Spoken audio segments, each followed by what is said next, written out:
ನಮಸ್ಕಾರ. ಆಹಾರ, ಆರೋಗ್ಯ, ಅಧ್ಯಾತ್ಮ ಈ ಸಂಸ್ಕಾರದ ಬೆಳಕಿಗೆ ತಮ್ಮೆಲ್ಲರಿಗೂ ಸ್ವಾಗತ, ಸುಸ್ವಾಗತ. ಇವತ್ತು ನಮ್ಮೊಂದಿಗೆ ಇದ್ದಾರೆ doctor Bharat N. Doctor Bharat N ಅವರು ಕೋಲಾರ್ ಮೆಡಿಕಲ್ ಕಾಲೇಜಿಂದ MBBS ಮುಗಿಸಿ MD ಪೀಡಿಯಾಟ್ರಿಕ್ಸ್ ಮಾಡಿದ ನಂತರ ರಾಜೀವ್ ಗಾಂಧಿ ಯೂನಿವರ್ಸಿಟಿಯಿಂದ ನ್ಯೂನೆಟಾಲಜಿನಲ್ಲಿ ಫೆಲೋಶಿಪ್ ಮಾಡಿದ್ದಾರೆ. ಇವತ್ತು ಅವರು ಚಿನ್ಮಯ ಮಿಷನ್ ಆಸ್ಪತ್ರೆಯಲ್ಲಿ ಸೇವೆ ಸಲ್ಲಿಸ್ತಾ ಇದ್ದಾರೆ ಹಿರಿಯ ವೈದ್ಯರಾಗಿ. ನಮಸ್ಕಾರ ಭರತ್ ಅವರೇ. ನಮಸ್ತೆ ಮೇಡಮ್. ನಮಸ್ತೆ, ಧನ್ಯವಾದಗಳು. ಈ ಮಕ್ಕಳು ಹುಟ್ಟಿದ ಮೇಲೆ ಯಾವ ತೊಂದರೆ ಇಲ್ಲ ಅನ್ಕೊಳ್ತೀವಿ, ಆದ್ರೆ ಹಲ್ ಬರೋಕ್ ಶುರು ಆದಾಗ ಏನೋ ತೊಂದರೆಗಳು. ಯಾಕಂದ್ರೆ ಪುಟ್ಟ ಮಕ್ಕಳು ಹುಟ್ಟಿದಾಗ ಆರಾಮಾಗಿ ಮಲ್ಗುತ್ತೆ, ಹಾಲು ಕುಡಿಯುತ್ತೆ, ಎಲ್ಲ ಸರಿಯಾಗತ್ತೆ. ಹಲ್ ಬರೋಕ್ ಶುರು ಆಗ್ತಾ ಇದ್ದಂಗೆ ಏನೋ ಕಚ್ಚುತ್ತೆ, ಸಿಕ್ಕಿದ್ದೆಲ್ಲ ಬಾಯಿಗೆ ಹಾಕೊಳತ್ವೆ. ನನ್ನ ಮಗನೇ ಬಾಯಿಗೆ ಹಾಕೊಂಡ್ಬಿಟ್ಟು ವಾಂತಿ ಭೇದಿ ಆಗಿದ್ದು ನಾನು ಅವಸ್ಥೆ ಪಟ್ಟಿದ್ದೀನಿ. ಹಾಗಾಗಿ ಈ ಹೊಸ ಹಲ್ಲು ಬರಬೇಕಾದ್ರೆ ತಾಯಂದ್ರು ಯಾವ ತರದ ಒಂದು ಮುನ್ಸೂಚನೆ ಅವ್ರಿಗೆ ಗೊತ್ತಾಗ್ಬೇಕು, ಏನೇನು ಅವರು ಇದನ್ನ ಮಾಡ್ಕೊಳ್ಬೇಕು ಅಂತ ದಯವಿಟ್ಟು ತಿಳಿಸ್ಕೊಡಿ. ಖಂಡಿತ ಮೇಡಮ್. ಸ್ಟಾರ್ಟ್ ಮಾಡೋದಕ್ಕೂ ಮುಂಚೆ ನಿಮ್ಗೆ ಮತ್ತೆ ಎಲ್ಲರಿಗೂ wish you happy new year madam. Wish you happy new year.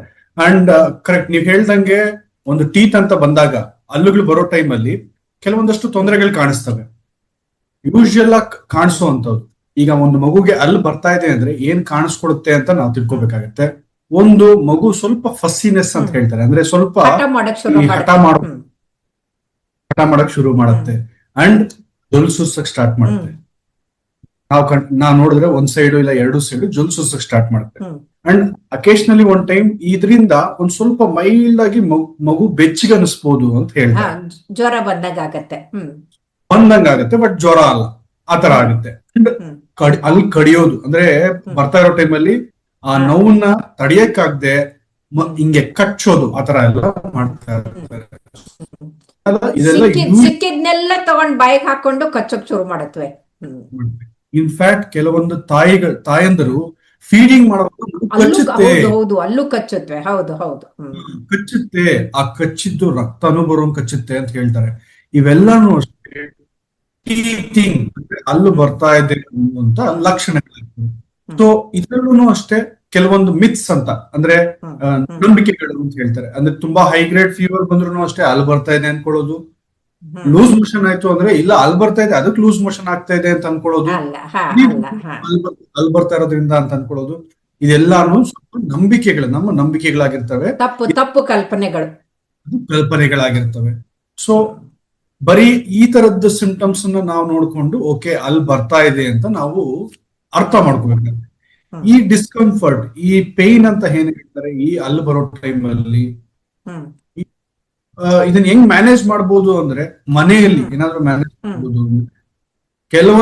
ಕೆಲವೊಂದಷ್ಟು ಸ್ಟೆಪ್ಸ್ ಇದಾವೆ. ಲೈಕ್ ಒಂದು ಒದ್ದೆ ಬಟ್ಟೆನ ಮಗುಗೆ ಕಚ್ಚಕ್ ಕೊಡೋದು. ಬಟ್ ಆದ್ರೆ ಸ್ವಚ್ಛವಾಗಿರ್ಬೇಕು. ಖಂಡಿತವಾಗಿ ಕೆಲವೊಂದ್ಸಲ ಒಂದು ರಬ್ಬರ್ ಐಟಮ್ ಅನ್ನೋದನ್ನ ಈಗೆಲ್ಲ ಎಷ್ಟೊಂದ್ ಜನ ಯೂಸ್ ಮಾಡೋದನ್ನ ನಾವು ನೋಡಿದೀವಿ, which is probably from western world. Even that rubber item can be included. ಅದನ್ನ ಚೀವ್ ಮಾಡೋದಕ್ಕೆ ಕೊಡ್ತಾರೆ. ಮೇಕಿಂಗ್ ಶೂರ್ ದಟ್ ಪ್ಲಾಸ್ಟಿಕ್, ಅದು ಎಸ್ಪೆಷಲಿ ನೀರಿರುವಂತ ಪ್ಲಾಸ್ಟಿಕ್ ಐಟಮ್ಸ್ ನ ಕೊಡೋದು ಉತ್ತಮ ಅಲ್ಲ. ಕೆಲವೊಬ್ರು ಏನ್ ಮಾಡ್ತಾರೆ, ಈ ನೆಕ್ಲೆಸ್ ಯೂಸ್ ಮಾಡ್ತಾರೆ, ಬೀಡ್ಸ್ ಇರುವಂತ ನೆಕ್ಲೆಸ್, ಅದು ಮಗುದು ಟೀಚಿಂಗ್ ಬೀಡ್ಸ್ ಅಂತ ಹೇಳ್ತಾರೆ. ಅದನ್ನು ಅಷ್ಟೇ ಉತ್ತಮ ಅಲ್ಲ ಅಂತ. ಇವೆಲ್ಲ ಮಾಡ್ಬೋದು, ಒಳ್ಳೇದಲ್ಲ. ಮಾಡ್ಬೋದಾಗಿತ್ತಂತದ್ದು ಪ್ರಾಬಬ್ಲಿ ಒಂದು ಸ್ಟಿಕ್ ಕಪ್ ಅಂತ ಬರುತ್ತೆ, ಒಂದು ಮುಂದೆ ಒಂದ್ ಸ್ವಲ್ಪ ಈ ಬಾಯಲ್ಲಿ ಇಟ್ಕೊಳಕ್ ಆಗುವಂತದ್ದು ರಬ್ಬರ್ ತರ ಮೆಟೀರಿಯಲ್, ಅದನ್ನ ಕೊಡ್ಬೋದು, probably including A cold water. And massage ಮಾಡ್ಬೋದು. ಗಮ್ ಮೇಲೆ ಒಂದ್ ಸ್ವಲ್ಪ ಲೈಟ್ ಆಗಿ ಮಸಾಜ್ ಮಾಡೋದ್ರಿಂದ ಈ ಡಿಸ್ಕಂಫರ್ಟ್ ಎಲ್ಲ ಕಡಿಮೆ ಆಗುತ್ತೆ. ಹಾಗೆ ಬೆರಳಿಂದ ಮಾಡ್ಬೇಕಾ ಅಥವಾ ಏನಾದ್ರೂ ಜೆಲ್ ಹಾಕಿ ಮಾಡ್ಬೇಕಾ? ಈಗೇನ್ ಕೆಲವೊಂದಷ್ಟು ಜೆಲ್ಸ್ ಯೂಸ್ ಮಾಡ್ತಾರೆ, ಈ ಲೋಕಲ್ ಅನಸ್ಥೆಟಿಕ್ ಜೆಲ್ಸ್ ಎಲ್ಲ, ಅದನ್ನು ಅವಾಯ್ಡ್ ಮಾಡ್ಬೇಕಾಗುತ್ತೆ ಸಣ್ಣ ಮಕ್ಕಳು. ಅದು ಒಳ್ಳೇದಲ್ಲ. ಅದನ್ನು ಒಳ್ಳೇದಲ್ಲ. ಯಾಕೆ ಅಂದ್ರೆ ಅವ್ರು ಲೋಕಲ್ ಅನಸ್ಥೆಟಿಕ್ ಅಪ್ಲೈ ಮಾಡಿದ್ರೆ ಪ್ರಾಬಬ್ಲಿ ಅವರು ತಿನ್ನೋ ಸೆನ್ಸೇಷನ್ ಅವ್ರಿಗೆ ಗೊತ್ತಾಗಲ್ಲ, ನುಂಗ್ಕೊಂಡ್ಬಿಡ್ತವೆ. ಅದು ಒಳ್ಳೇದಲ್ಲ. ಅದರಿಂದ ಕೆಲವೊಂದಷ್ಟು ಹಾರ್ಮ್ಸ್ ಇದಾವೆ. ಪ್ರಾಬಬ್ಲಿ ಅದಕ್ಕೆ ಮಾಡಬಾರ್ದು. ಬರೀ ಕೈಯಲ್ಲೇನೆ ತಾಯಿ ತನ್ನ ಫಿಂಗರ್ಸ್ ಅಲ್ಲಿ ಎಸ್ಪೆಷಲಿ ಏನಾದ್ರೂ ಕೋಲ್ಡ್ ವಾಟರ್ ಏನಾದ್ರೂ ಅದರಲ್ಲಿ ಕೈಯನ್ನ ತೊಳ್ಕೊಂಡ್ಬಿಟ್ಟು ಮಾಡ್ಬೇಕು. ಬೇಕಾದ್ರೆ ಸ್ವಲ್ಪ ಜೇನುತುಪ್ಪ ಹಚ್ಕೊಂಡು ಉಜ್ಜಬಹುದು. ಕೆಲವೊಂದ್ಸಲ ಜೇನುತುಪ್ಪ ಅಪ್ಲೈ ಮಾಡ್ಬೋದು. ಅಂಡ್ ಯೂಶಲಿ ಆಫ್ಟರ್ 1 year ಅದನ್ನ ಮಾಡಿ ಅಂತ ಹೇಳ್ತೀವಿ. ಅದಕ್ಕೂ ಮುಂಚೆ ಅಂಡ್ ಸ್ವಲ್ಪ ಮಸಾಜ್ ಮಾಡಬೇಕು ದವಡೆಗೆ, ಅಂದ್ರೆ ಲೈಕ್ ಈ ಹಲ್ಲನ್ನ ಹೊಸಡು ಅಂತಾರಲ್ವಾ, ಅಲ್ಲಿಗೆ ನೀವು ಮಸಾಜ್ ಮಾಡಬಹುದು, ಸೊ ದಟ್ ಆ ಡಿಸ್ಕಂಫರ್ಟ್ ನ ಕಡಿಮೆ ಮಾಡೋದಕ್ಕೆ. ಸೊ ಒಂದಷ್ಟು ಜನ ಈ ಆಲ್ಕೋಹಾಲ್ ಕೊಡೋದು, ಮತ್ತೆ ಬೇರೆ ಟ್ಯಾಬ್ಲೆಟ್ ತರದನ್ನ ಕೊಡೋದು, ಮತ್ತೆ ಗಟ್ಟಿ ಪದಾರ್ಥಗಳನ್ನ ಕೊಟ್ಟು ಅಲ್ಲಿ ಕಚ್ಚಲಿ ಅಂತ ಹೇಳೋದು, ಅದನ್ನೆಲ್ಲ ಮಾಡಬಾರ್ದು. ಹಾನಿಕಾರ. ಬೇಕಾದ್ರೆ ದ್ರಾಕ್ಷಿ, ಒಣ ದ್ರಾಕ್ಷಿನೇ ಇಡಬಹುದು ಹಾಗೆ ಕಚ್ಚಕ್ಕೆ ಅಲ್ವಾ? ಅದು ರಬ್ಬರ್ ತರ ಕನ್ಸಿಸ್ಟೆನ್ಸಿ. ಅದೇ madam, that's the beauty of Indians. ಪ್ರತಿಯೊಂದರಲ್ಲೂ ನಾವು ಒಂದು ಕಂಡಿಟ್ಕೋತೀವಿ, ದ್ರಾಕ್ಷಿ ಅದು ರಬ್ಬರ್ ತರ ಇರುತ್ತೆ, ಸೊ ಅದನ್ನ ಕಡಿಯಕ್ ಕೊಡ್ಬೋದು. ಈ ತರದ್ದು ಅಲ್ಲಿ ಬರೋ ಟೈಮಲ್ಲಿ ನಾವು ನೋಡಿ ಮತ್ತೆ ಮಾಡಕ್ಕಾಗುವಂತದ್ದು ಇವುಗಳಾಗ್ತವೆ. ಅಂದ್ರೆ ಯಾವ ವಯಸ್ಸಿಗೆ ಹಲ್ಲು ಬರೋಕ್ ಶುರು ಆಗತ್ತೆ ಸಾಮಾನ್ಯವಾಗಿ? 8-9 ತಿಂಗಳಿಗೆ ಯಾವಾಗ? ಸಾಮಾನ್ಯವಾಗಿ ಹೇಳ್ಬೇಕು ಅಂದ್ರೆ 4 ರಿಂದ 8 ತಿಂಗಳವರೆಗೂ ಯಾವಾಗಾದ್ರೂ ಬರ್ಬೋದು ಅಂತ ಹೇಳಿ. ಯಾವಾಗಾದ್ರೂ ಬರ್ಬೋದು. But up to 1 year. ಈಗ ಮೊದಲನೇ ಬರ್ತ್ಡೇಗೆ ಒಂದಲ್ಲಿ ಇರ್ಬೇಕು, ಈ ತರ ಪೇರೆಂಟ್ಸ್. ಮೊದಲನೇ ಅಲ್ಲೂ ಒಂದ್ ವರ್ಷದ ಬರ್ತ್ಡೇಗೆ ಬಂದಿಲ್ಲ ಅಂದ್ರೆ ಆಗ ನೀವು ನಿಮ್ ಡಾಕ್ಟರ್ ಏನೋ ತೊಂದರೆ ಇದೆ, ಡಿಲೇ ಆಗಿದೆ ಅಂತ ತಿಳ್ಕೊಳ್ಬೇಕು. ನಿಮ್ ಡಾಕ್ಟರ್ ಒಂದ್ಸತಿ ಕನ್ಸಲ್ಟ್ ಮಾಡಿ, ಅದು ಉತ್ತಮ. ಹಂಗಾಗುತ್ತೆ. ಸೊ ಅಪ್ ಟು 1 year ನೀವು ಧಾರಾಳವಾಗಿ ವೆಯ್ಟ್ ಮಾಡಬಹುದು. 100% there is no problem in it. ಇದು ಹಲ್ಲು ಬರದೇ ಇರೋದು 1 ಗಂಟೆವರೆಗೂ, 1 ವರ್ಷದವರೆಗೂ ಅಂದ್ರೆ ಅದೇನು ಕ್ಯಾಲ್ಸಿಯಂ ಡೆಫಿಷಿಯನ್ಸಿನ ಯಾವ ಕಾರಣದಿಂದ ಡಿಲೇ ಆಗಿರುತ್ತೆ? ಕೆಲವೊಂದಷ್ಟು ಸ್ಟಾರ್ಟಿಂಗ್ ಫ್ರಮ್ ಥೈರಾಯ್ಡ್ ತೊಂದರೆಗಳಿಂದ cretinism and along with that rickets, ಈ calcium deficiency, vitamin D deficiency ನಮ್ಮ ಇಂಡಿಯಾದಲ್ಲಿ ಮಾಲ್ನ್ಯೂಟ್ರಿಷನ್ ರಿಲೇಟೆಡ್ ರಿಕೆಟ್ಸ್ ಅಂತ ಹೇಳ್ಬೋದು. ಇಲ್ಲ, ಇದೆರಡನ್ನೂ ಬಿಟ್ಟು ಕೆಲವೊಂದಷ್ಟು ಅಲ್ಲಿನ ಡೆವಲಪ್ಮೆಂಟ್ ರಿಲೇಟೆಡ್ ತೊಂದರೆಗಳಿದಾವೆ, ಅದನ್ನ ಒಂದು ಡೆಂಟಿಸ್ಟ್ ಅಡ್ರೆಸ್ ಮಾಡ್ತಾರೆ. ಸೊ ದಟ್ ಅದು probably it is out of our scope. ಸರಿ. ಆಮೇಲೆ ಹಲ್ಲು ಬಂದ ಮೇಲೆ ಯಾವ ತರದ್ದು ಕಾಳಜಿ ವಹಿಸ್ಬೇಕು? ದೊಡ್ಡವರಾದ್ರೆ ಹಲ್ಲು ಉಜ್ಕೊಳ್ತಾರೆ, ಈ ಪುಟ್ಟ ಮಕ್ಕಳಿಗೆ ಹಲ್ಲು ಉಜ್ಜಕ್ ಆಗೋದಿಲ್ಲ. ಆಮೇಲೆ ಇನ್ನೊಂದು ತಪ್ಪೇನ್ ಮಾಡ್ತಾರಂದ್ರೆ, ಅಜ್ಜ ಅಜ್ಜಿಗಳು ಮುದ್ದು ಮಾಡಕ್ ಹೋಗ್ಬಿಟ್ಟು ಚಾಕ್ಲೇಟು ಬಿಸ್ಕತ್ತು ಕೊಡಕ್ ಶುರು ಮಾಡ್ಬಿಡ್ತಾರೆ. ಆದ್ರಿಂದ ಈ ಹಾಲು ಹಲ್ಲುಗಳು ಇರುತ್ತಲ್ಲ, ಅದು ಕೂಡ ಡ್ಯಾಮೇಜ್ ಆಗ್ಬೋದು. ಅದನ್ನ ಹೇಗೆ ಅಂತ ದಯವಿಟ್ಟು ತಿಳಿಸ್ಕೊಡಿ. ಯಾಕಂದ್ರೆ ಅಜ್ಜ ಅಜ್ಜಿಗಳಿಗೂ ಕೂಡ ನಾವು ಕಿವಿ ಮಾತು ಹೇಳ್ಬೇಕಾಗತ್ತೆ ವೈದ್ಯರು. ಹೇಳಿ. ಸೊ ನೀವು ಹೇಳ್ದಂಗೆ ಹಲ್ಲಿನಲ್ಲಿ ಟೆಂಪರರಿ ಟೂತ್, ಪರ್ಮನೆಂಟ್ ಟೂತ್ ಅಂತ. ಸ್ಟಾರ್ಟಿಂಗ್ ಅಲ್ಲಿ ಬರೋ ಟೆಂಪರರಿ ಟೂತ್ ಯಾವಾಗ ನಾನು ಫಸ್ಟ್ ಬ್ರಷ್ ಮಾಡ್ಬೋದು ಅಂತ ಪೇರೆಂಟ್ಸ್ ತುಂಬಾನೇ ಕೇಳ್ತಾರೆ. ಸೊ ನನ್ನ ಪ್ರಕಾರ ಹೇಳ್ಬೇಕು ಅಂದ್ರೆ ಅಲ್ಲಿ ಕಾಣಿಸಿದ ತಕ್ಷಣ ನೀವು ಮಾಡ್ಬೋದು, ಕ್ಲೀನ್ ಮಾಡಕ್ ಸ್ಟಾರ್ಟ್ ಮಾಡ್ಬೋದು. ಇಲ್ಲ 1 year ಆದ್ಮೇಲೆ ನೀವು ಕ್ಲೀನ್ ಮಾಡಕ್ ಸ್ಟಾರ್ಟ್ ಮಾಡ್ಬೋದು. ಅಗೈನ್ ಇದರಲ್ಲಿ ರೂಲ್ ಆಫ್ 2 ಅಂತ ಕನ್ಸಿಡರ್ ಮಾಡ್ಬೇಕಾಗತ್ತೆ. ಯಾವಾಗ ಬ್ರಷ್ ಎಷ್ಟು ಸತಿ ಮಾಡಿಸ್ಬೇಕು ಮತ್ತೆ ಎಷ್ಟು ಹೊತ್ತು ಮಾಡಿಸ್ಬೇಕು. ಬ್ರಷ್ ಮಾಡಿಸೋದು ದಿನಕ್ಕೆ 2 ಸಲ ಆಗತ್ತೆ. ಒಂದು ಬೆಳಿಗಿನ ತಿಂಡಿ ಆದ್ಮೇಲೆ, ಇನ್ನೊಂದು ನೈಟ್ ಊಟ ಆದ್ಮೇಲೆ ಅಂಡ್ ಮಲಗಕ್ಕೂ ಮುಂಚೆ ಆಗುತ್ತೆ. ನಾವು ನಾವು ಮಾಡೋ ತಪ್ಪೇನಂದ್ರೆ ಬೆಳಿಗ್ಗೆ ಮಾಡೋದು. ಆದ್ರೆ ದೊಡ್ಡವ್ರ ಬ್ರಷ್ ಅದು ಮಗುಗೆ ಒಸಡೆ ತುಂಬಾ ನಾಜೂಕಾಗಿರುತ್ತೆ, ಅದು ತೊಂದ್ರೆ ಆಗತ್ತಲ್ವಾ? ಮಕ್ಕಳಿಗೆ ಬ್ರಷ್ ಇದೆನಾ? Using A right tooth brush ಅಂತ ಹೇಳ್ತಾರೆ ಮಕ್ಕಳಲ್ಲಿ. ಸೊ ಮಕ್ಕಳಿಗೆ ಅಂತಾನೆ ಡಿಸೈನ್ ಆಗಿರುವಂತ ಸಾಫ್ಟ್ ಬ್ರಿಸಲ್ಸ್, ಸಾಫ್ಟ್ ಏನಂತಾರೆ ಫೈಬರ್ಸ್ ಏನಿರುತ್ತೆ ಅದು ತುಂಬಾ ಸಾಫ್ಟ್ ಇರುವಂತದನ್ನ ನಾವು ಚೂಸ್ ಮಾಡ್ಬೇಕಾಗತ್ತೆ. ಅಂಡ್ ಒಳಗ್ ಹೋಗುವಂತದ್ದು ತುಂಬಾ ಸಣ್ಣದಾಗಿರ್ಬೇಕು. ದೊಡ್ಡದಿದ್ರೆ ಅವ್ರಿಗೆ ಇಂಜುರಿ ಆಗುತ್ತೆ, ಅಂದ್ರೆ ಒಳಗಡೆ ಗಾಯಗಳಾಗುತ್ತೆ. ಸಣ್ಣದಿರೋದು ಅಂಡ್ ಅವರು ಹಿಡ್ಕೊಳಕ್ ಆಗುವಂತದ್ದು, ಅವರು ಹಿಡ್ಕೊಳಕ್. ಸೊ ಹ್ಯಾಂಡಲ್ ದಪ್ಪ ಇರ್ಬೇಕು, ಹೆಡ್ ಸಣ್ಣ ಇರ್ಬೇಕು ಅಂಡ್ ಬ್ರಿಸ್ಟಲ್ಸ್ ತುಂಬಾ ಸಾಫ್ಟ್ ಆಗಿರೋದು ಅಂತ ಇದ್ ಮಾಡ್ಬೇಕಾಗುತ್ತೆ. ಅಂಡ್ ಮೈಂಡ್ ಇಟ್, ನೀವು ಟೂತ್ ಪೇಸ್ಟ್ ಅಂತ ಯೂಸ್ ಮಾಡಿದ್ರೆ ಫ್ಲೂರಿನ್ ಇರೋ ಅಂತ ಟೂತ್ ಪೇಸ್ಟ್ ಯೂಸ್ ಮಾಡ್ಬೇಕು. ಅಂಡ್ ಲೆಸ್ ದ್ಯಾನ್ 3 ವರ್ಷದ ಮಕ್ಕಳಿಗೆ ಒಂದು ಸಣ್ಣ ಅಕ್ಕಿ ಕಾಳಷ್ಟು ಟೂತ್ ಪೇಸ್ಟ್ ಇದ್ರೂ ಸಾಕು. ಮೋರ್ ದ್ಯಾನ್ ಅಕ್ಕಿ ಕಾಳಷ್ಟು ಇದ್ರೆ ಸಾಕು ಮೇಡಮ್. 3 years ಕೆಳಗಡೆ ಇದ್ರೆ, ಮೋರ್ ದೆನ್ 3 years ಇತ್ತು ಅವರು ಒಂದು ಪ್ರಾಬಬ್ಲಿ ಒಂದು ಪೀ ಸೈಜ್ ಅಂತ, ಬಟಾಣಿ ಸೈಜ್ ಅಷ್ಟು ಸೈಜ್ ಇರುವಂತ ಟೂತ್ ಪೇಸ್ಟ್ ಅಷ್ಟೇ ಯೂಸ್ ಮಾಡ್ಬೇಕು. ಅಂಡ್ ಈ ಲೆಸ್ ದೆನ್ 3 years ಇರೋ ಮಕ್ಕಳಲ್ಲಿ ಅವ್ರು ಯೂಶಲಿ ಬ್ರಷ್ ಮಾಡಿದ್ದಾದ್ಮೇಲೆ ಬಾಯಿನ ಮುಕ್ಕಳಿಸಬಾರ್ದು. ಯಾಕೆ ಅಂದ್ರೆ ಫ್ಲೋರಿನ್ ಹಲ್ಲಿನ ಮೇಲೆ ಕೋಟ್ ಆಗಿರುತ್ತೆ. ಪ್ರೊಟೆಕ್ಷನ್ ಕೊಟ್ಟಿರ್ತಾರೆ ಅದೇ ಮೇನ್ ಪ್ರೊಟೆಕ್ಷನ್ ಕೊಡುವಂತ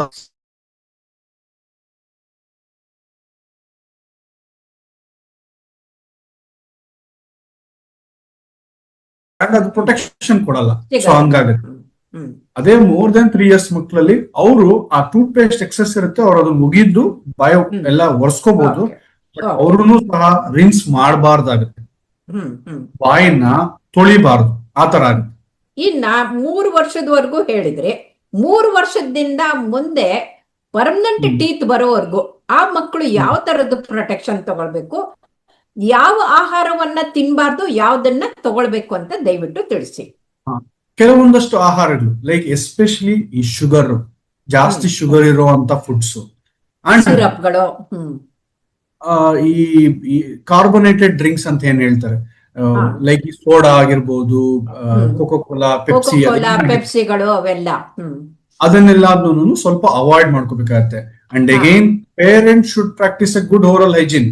ಏನ್ ಮಾಡ್ತಾರೆ ಪೇರೆಂಟ್ಸ್, ಇನ್ ಕೇಸ್ ಪೇರೆಂಟ್ಸ್ ಅಲ್ಲಿ ಏನಾದ್ರೂ ಒಂದು ಬಾಯಲ್ಲಿ ಒಂದು ಆರ್ಗನಿಸಮ್ ಇತ್ತು, ಮಕ್ಕಳಿಗೆ ಆಬ್ವಿಯಸ್ಲಿ ಅದು ಹೋಗಿರಲ್ಲ, ತಾಯಿ ಹಾಲಲ್ಲಿ ಮುದ್ದು ಮಾಡಕ್ ಹೋಗಿರ್ತಾರೆ, ಯುಟೆನ್ಸಿಲ್ಸ್ ಅಂದ್ರೆ ಸ್ಪೂನ್ ನ ಶೇರ್ ಮಾಡ್ತಾರೆ. ಸೊ ಹಂಗ್ ಶೇರ್ ಮಾಡ್ತಿರೋವಾಗ ಫಸ್ಟ್ ಪೇರೆಂಟ್ ಬಾಯ್ ಕರೆಕ್ಟ್ ಆಗಿರ್ಬೇಕು. ಹೌದು ಹೌದು ಹೌದು ಹೌದು, ಯಾಕಂದ್ರೆ ಇವ್ರ ಬಾಯಿದು ಇನ್ಫೆಕ್ಷನ್ ಅವ್ರಿಗೆ ಹೊಟ್ಟೋಗುತ್ತೆ ಮಕ್ಕಳಿಗೆ. ಸೊ ಅದಕ್ಕೋಸ್ಕರ ಸೊ ಇದನ್ನ ನಾವು ಮಾಡಕ್ ಆಗುವಂತದ್ದು. ಇದು ಬಿಟ್ಟು ರೆಗ್ಯುಲರ್ ಟೂತ್ ಬ್ರಷ್ ಮಾಡೋದನ್ನ ನೀವು ಕಂಟಿನ್ಯೂ ಮಾಡ್ಬೇಕಾಗತ್ತೆ ಮಕ್ಕಳಿಗೆ. And preferably have a dentist for kids. ನಮ್ಮಲ್ಲಿ ಅದನ್ನ ಪ್ರಾಕ್ಟೀಸ್ ಬಂದಿಲ್ಲ ನಮ್ಮ ಇಂಡಿಯಾದಲ್ಲಿ. Probably yes, they should have the regular dentist checkups as well, apart from paediatrician checkup ಗೂ ಜೊತೆಗೆ ನೀರಲ್ಲಿ ಫ್ಲೋರಿನ್ ಕಂಟೆಂಟ್ ಇದೆಯಾ ಇಲ್ವಾ, that is also very much important. Fluorine ಇಲ್ದೇ ಇರೋ ನೀರೇನಾದ್ರೂ ಯೂಸ್ ಮಾಡ್ತಾ ಇದ್ದೀರಾ ಅಂದ್ರೆ ಈ ಹಲ್ಲುಗಳ ಮೇಲೆ ಬ್ರೌನ್ ಕಲರ್ದು ಪಿಗ್ಮೆಂಟೇಶನ್ ಬಂದ್ಬಿಡುತ್ತೆ ಫ್ಲೋರೋಸಿಸ್ ನಿಂದಾಗಿ. ಸೊ ಈ ಫ್ಲೋರೈಡ್ ಸಪ್ಲಿಮೆಂಟ್ಸ್ ಅಂತ ಒಂದಷ್ಟು ಬರ್ತವೆ, ಅವುಗಳನ್ನು ಸಹ ಒಂದೊಂದ್ಸತಿ ನಾವು ಕೊಡ್ಬೇಕಾಗಿ ಬರುತ್ತೆ ಆತರ ಸಿಚುಯೇಷನ್ ಬಂದ್ರೆ. ಅಂಡ್ ಅಲ್ಲನ್ನ ನೀವು ಚೆಕ್ ಮಾಡ್ತಾ ಇರ್ಬೋದು. ಈ ಅಲ್ಲಲ್ಲಿ usually white colour black start ಆಗುತ್ತೆ, ಅಂದ್ರೆ ಒಂದು ಅಲ್ಲಲ್ಲಿ ಒಂದು ಮಾರ್ಜಿನ್ ಕಾಣಿಸಕ್ ಸ್ಟಾರ್ಟ್ ಆಗುತ್ತೆ. ದಟ್ ಇಂಡಿಕೇಟ್ಸ್ ಒಂದು ಡಿಮಿನರಲೈಸೇಷನ್ ಆಗ್ತಾ ಇದೆ ಅಂತ. ಈಗ ಮಕ್ಕಳಿಗೆ ಚಾಕ್ಲೇಟ್ ಕೊಟ್ಬಿಡ್ತಾರೆ, ಆ ಚಾಕ್ಲೇಟ್ ಕೊಡೋದ್ರಿಂದ ಏನಾಗುತ್ತೆ ಅಂತ ದಯವಿಟ್ಟು ಹೇಳಿ ನನ್ಗೆ. ಚಾಕ್ಲೇಟ್ ಕೊಡೋದ್ರಿಂದ, ತುಂಬಾ ಕೊಡೋದ್ರಿಂದ ಈ ಶುಗರ್, ಎಸ್ಪೆಷಲಿ ಈ ಶುಗರ್ ಅಂತ sugar content any food for that matter, sweet ಆಗಿರ್ಬೋದು, ಅಂಡ್ ಡೆಂಟಲ್ ಕೇರೀಸ್ ಆಗುತ್ತೆ. ಹೆಂಗೆ ಡೆಂಟಲ್ ಕೇರೀಸ್ ಆಗುತ್ತೆ? ಈ ಶುಗರ್ ಅನ್ನೋದು ಮೇಲೆ ಇರೋ ಮಿನರಲ್ ಕೋಟಿಂಗ್ ಅಂಡ್ ಕೋಟಿಂಗ್ ಅಲ್ಲಿರೋ ಪ್ರೊಟೆಕ್ಟಿವ್ ಬ್ಯಾಕ್ಟೀರಿಯಾ ಡಿಸ್ಟ್ರಾಯ್ ಮಾಡಿ ಹಾರ್ಮ್ಫುಲ್ ಬ್ಯಾಕ್ಟೀರಿಯಾ ಗ್ರೋತ್